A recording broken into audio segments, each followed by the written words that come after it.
I used to think retirement was supposed to be peaceful.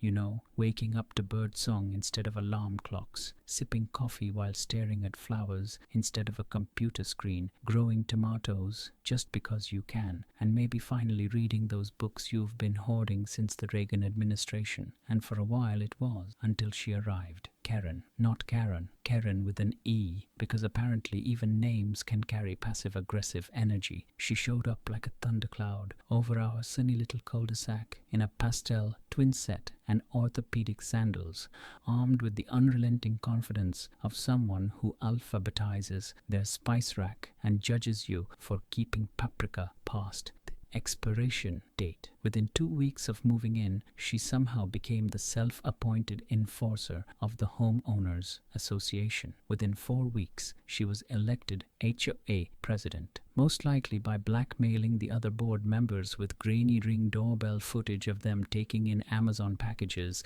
without wiping them down. By week 5, Kerren knew the exact shade of beige required for your mailbox post, the precise blade length for acceptable lawn mowing, and which flower pots were, in her words, a threat to community uniformity. That's right, flower pots, a threat. And me? Well, I was just your average retired garden enthusiast. I didn't want trouble. I wanted begonias. I wanted hummingbirds. I wanted to live my golden years talking to my petunias like they were old friends from high school, and in return, they'd bloom like they were flattered. But Kerren, oh no, she had other plans. My problems with her started over water. That's right, H2O. I was doing what any normal sun-loving, plant-hugging, slightly bored man would do in spring, watering my front garden in the middle of the day, enjoying the sunshine on my skin, the birds serenading from the trees, and the absolute joy of watching my roses perk up like they'd just had a shot of espresso. That's when I heard it, the shrill click of a camera. I looked up,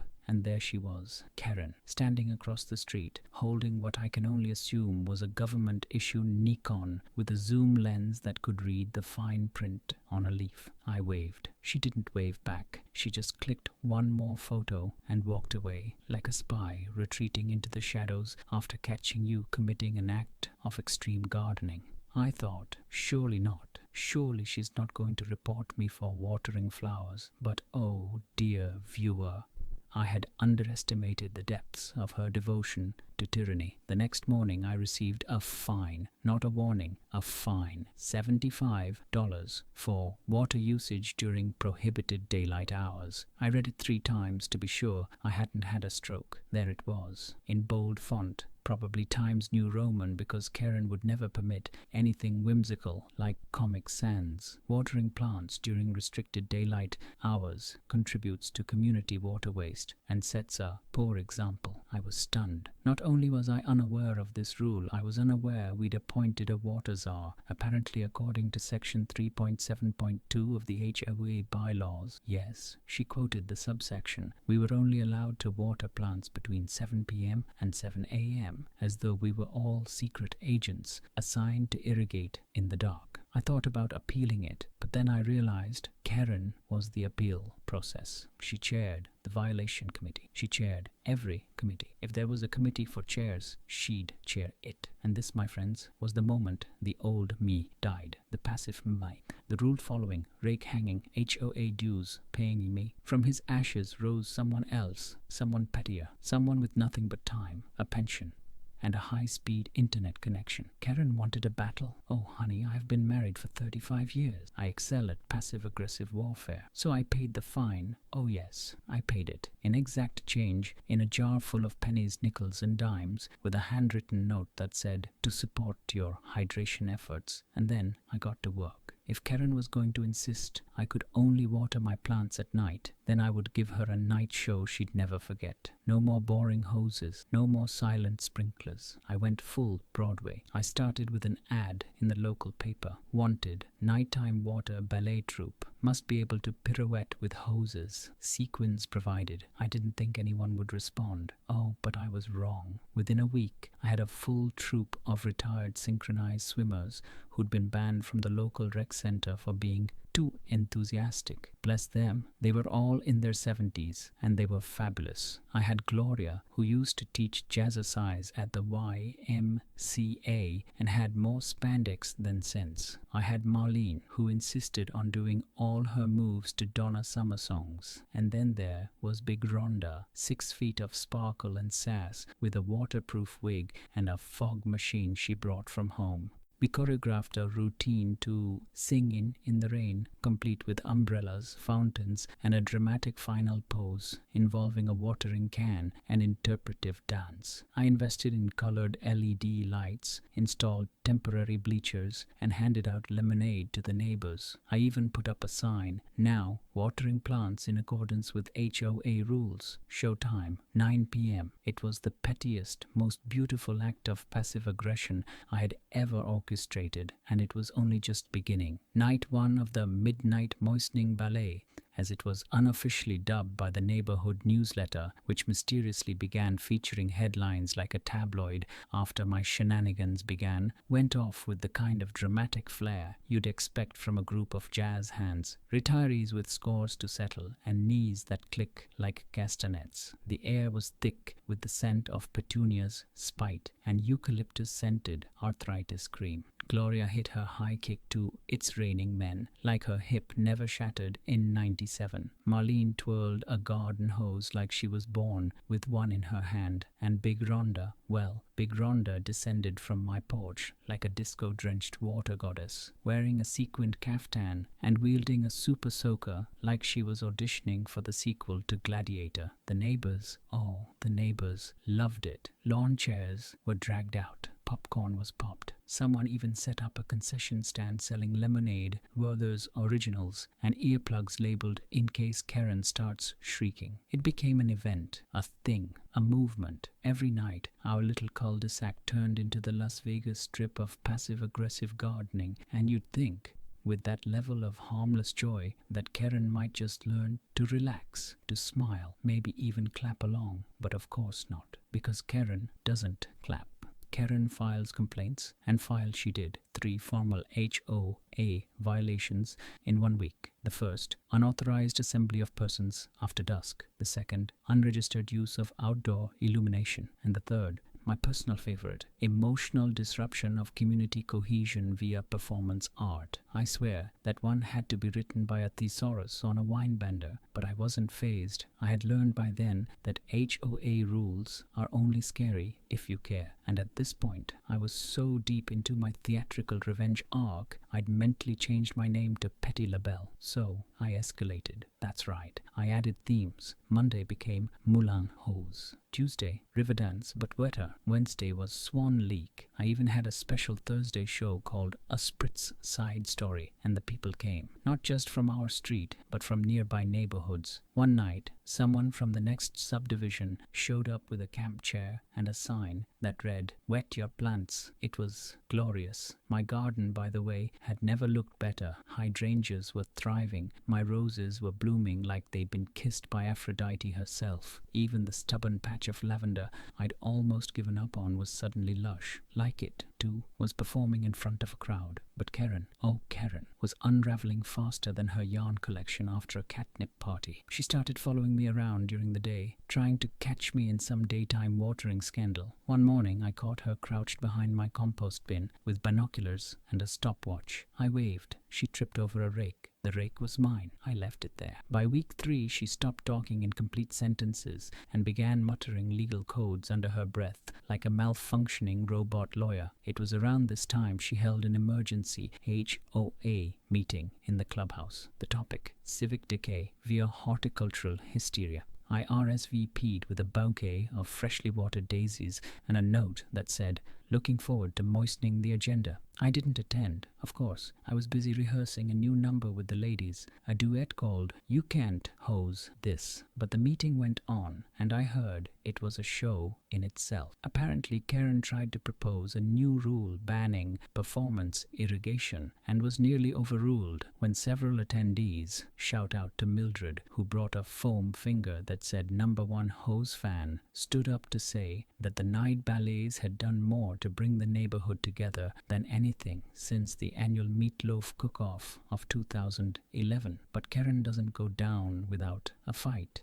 She upped her game. She contacted the city. Yes, the city. She claimed that my performances violated noise ordinances, water conservation efforts, and, get this, municipal aesthetic expectations. I didn't even know cities had aesthetic expectations. Have you seen downtown lately? But nonetheless, a city official was dispatched. His name was Carl. Carl, bless him, showed up wearing a high-vis vest and the haunted look of a man who has seen too many squirrels in too many public pools. He watched the show. He took notes. He drank a lemonade. He whispered something to Big Rhonda that made her blush. Then, the next day, I received his report. It was one sentence. No violations observed. Keep hydrating, my dude. I printed it, framed it, and hung it above my garden hose. And now Kerren was livid. She started patrolling the neighborhood at night, flashlight in hand, scribbling in a notebook like Sherlock Holmes on a HOA power trip. Rumor had it, she tried to recruit other neighbors to spy on me, but most of them were too busy enjoying the show. My friend Barry from 3 doors down even started selling "Free the Sprinklers" t-shirts. It became, as the kids say, a whole vibe. But then, dear viewer, then came the twist. The moment of conflict that would shake even my glitter-drenched resolve. Kerren called the media, local news. HOA president fights unauthorized water ballet, plaguing quiet suburbia. I couldn't believe it. She actually used the word plaguing. The reporter showed up expecting chaos,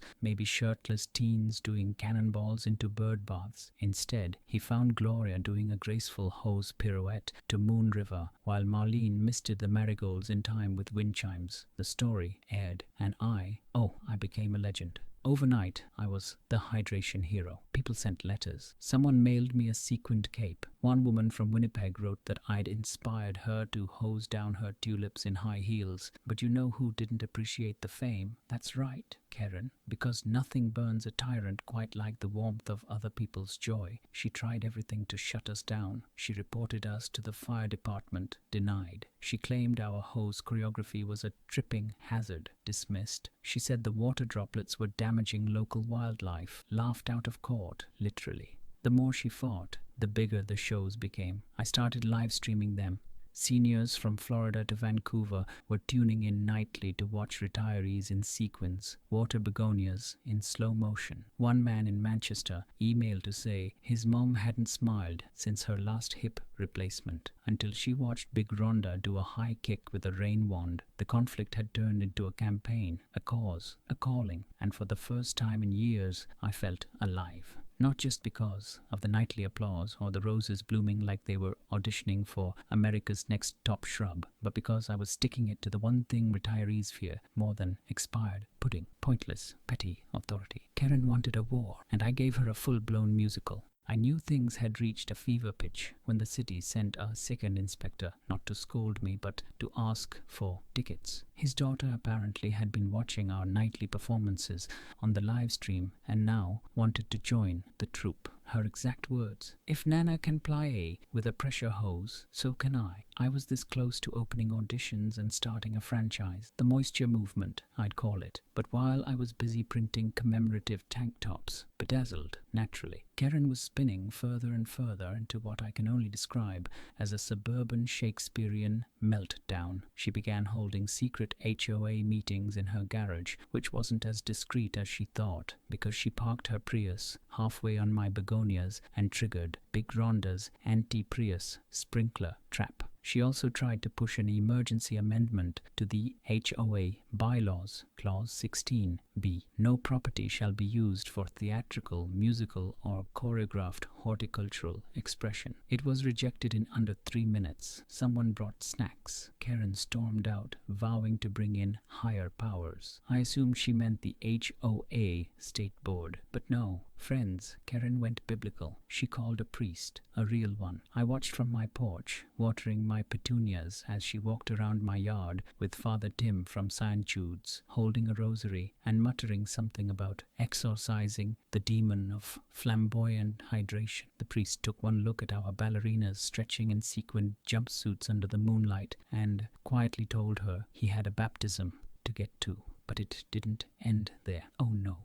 She upped her personal patrols, now armed with a decibel meter, a clipboard, and somehow a drone. That's right. Kerren got a drone. It hovered over my backyard like a robotic hawk, trying to catch us violating something. Privacy, maybe. Physics, possibly. At one point it malfunctioned and crash-landed into my koi pond. The koi were not amused. I returned it in a box labeled, "Your HOA spy crashed my zen." The performances, meanwhile, only got better. One night we did Les Miserables, complete with fake fog, a miniature barricade made of mulch bags, and a passionate finale where Marlene shouted, "Do you hear the people sprinkle?" and launched a glitter cannon. Another night we staged a full aquatic reenactment of Titanic, featuring Gloria clinging to a floating garden gnome and whispering, "I'll never let go, Jack." But also this impatience needs pruning. Donations started rolling in. One guy from Ohio sent us $50 and a poem. The local garden club offered to sponsor our next show. And then the final straw.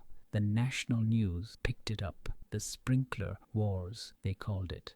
I woke up one morning to find my inbox flooded with interview requests, sponsorship offers, and one very confusing email from a Las Vegas casino asking if I'd consider a residency slot between the magician and the Elvis impersonator. Meanwhile, Kerren was unraveling faster than a polyester cardigan in a thresher. She stopped attending HOA meetings. She stopped walking her dog, which frankly was a relief because it hated everyone. Word got around that she'd applied to move into a more structured retirement complex, one with stricter rules, timed showers, and no front lawns to speak of. Her last hurrah? A desperate final email blast to the HOA mailing list titled "Watering Madness Must End." She accused me of weaponizing whimsy, of turning a respectable community into a senior citizen Cirque du Soleil, and, my personal favorite, of corrupting the moral soil of suburban gardening. Moral soil? Who says that? But by now, the entire neighborhood had had enough. They replied to her email not with outrage, but with gifs. Gifs of tap-dancing penguins, of fountains, of fireworks. Someone made a meme of her drone getting dunked in the koi pond with the caption, "HOA surveillance level wet." That was the day Kerren officially resigned. She claimed she was called to higher duties elsewhere, though we all knew it was because her reign of beige terror had ended. The next HOA election was a landslide. Barry of Free the Sprinklers t-shirt fame became president. First order of business, declaring the Night Water Ballet an official community event. We even got a budget. We now perform twice weekly with themed nights, lawn chair seating, and a concession stand run by local teens trying to earn college credit. My begonias have never been happier, and me, I'm thriving. I've gone full theatrical. My yard now features a rotating disco ball, a custom hose chandelier, and a fog machine synced to Kenny Loggins. I wake up smiling. I fall asleep to the sound of distant applause and sprinklers misting the marigolds. And sometimes, when the moon is just right, I think I can hear the faint whir of a distant drone, lost and alone, looking for a woman who once believed she could find joy out of a neighborhood. But joy, my friends, like water, always finds a way. It's been 6 months since the Great Water Ballet uprising, and I must say, life has been absolutely soaked in satisfaction. With Kerren officially out of the picture, rumor has it she moved to a high-rise condo with no balcony and a strict no laughter after 7 p.m. bus policy. The air around the neighborhood has been lighter, freer, and notably more chlorinated. Our weekly water ballets are still going strong, now rebranded as Hydra Harmony Evenings, a name voted on by the troupe after a spirited debate that almost ended in a super soaker duel between Gloria and Mildred. The performances have evolved. We now have fog machines, synchronized light shows, and an original musical score composed by Marlene's grandson, who remixed classic 80s hits with the soothing sounds of rain and sprinkler clicks. It's oddly beautiful. We even got featured in Modern Garden Living magazine with the headline, "When Petunias Pirouette, the Rise of Suburban Sprinkler Art." My backyard is now basically a botanical Broadway. I've added a trellis stage, LED flower beds, and yes, an actual ticket booth built from reclaimed picket fences, because I'm not just petty, I'm eco-petty. We don't charge for entry, of course. We just ask for donations and the occasional baked good. Tuesdays are muffin nights, Fridays, Brownie Brigade. The HOA, now run by Barry and his band of fun-loving misfits, recently passed something they call the Kerren Clause, which states that any resident attempting to ban joy, whimsy, or spontaneous jazz hands shall be subject to a public mockery and a garden gnome tribunal. I now own 17 gnomes. All of them wear tiny judge wigs. But here's the real kicker, the legacy. It spread. Other neighborhoods caught wind of our story, and before long spin-offs began sprouting across the country like well-fed ferns. I started getting letters from folks in Ohio, Minnesota, even Alberta, Canada, where they call their version the Spruce Soiree. One lady from Cornwall wrote in to say she and her bridge club now perform interpretive sprinkler dances every Wednesday, accompanied by her cat on the tambourine. I cried. It was beautiful. People have asked me how I did it, how I turned a petty HOA fine into a full-blown movement. And I tell them, you need 3 things: 1 hose, 1 heart, and 1 very loud neighbor with too much time and not enough hobbies. Because Kerren, bless her authoritarian little soul, gave me something I never knew I needed: a stage, a reason, a purpose soaked in sparkle and sass. I never set out to become the high priestess of lawn theater, but when fate hands you a water bill and a nosy neighbor, you might as well turn it into a splash zone and sell lemonade. I walk through the neighborhood now with pride. Kids wave, seniors salute. Even the mailman does a little bow when he hands me my electric bill. It's probably just out of habit or fear of Big Rhonda, but I like to think it's respect. And sometimes, late at night, I look out over my garden, bathed in moonlight and faint glitter residue, and I smile. Because what started as a petty revenge act turned into something real, something joyful, something deeply hydrating. And if that's not the dream, I don't know what is. So here's to the rebels with watering cans, the mavericks with marigolds, the glitter warriors who refuse to let a rulebook dim their daffodils. If you ever find yourself fined for loving your garden too much, just remember, grab a hose, strike a pose, and let the water ballet begin. Kerren may have hated moisture, but she inadvertently irrigated a revolution. And in the end, isn't that the most poetic kind of justice? Viva la sprinklers, baby. We'll keep on dancing.